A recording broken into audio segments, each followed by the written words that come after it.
There is a gap that remains from what we do know and how it gets practiced.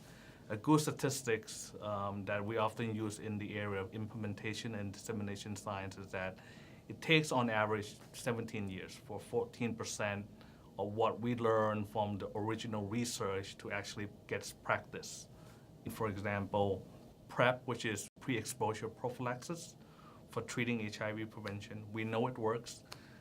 Clinical trials have proven that it's to be very effective, but we see a very low uptake of PrEP. Roughly it's 15% now, 20%.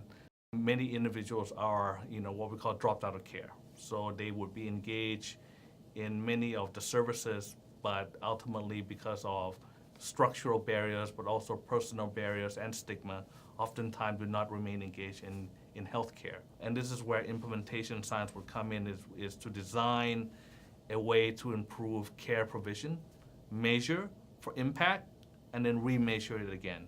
So part of implementation science is to quantify the change we're making more rather than just at the individual level, but more at a systematic level.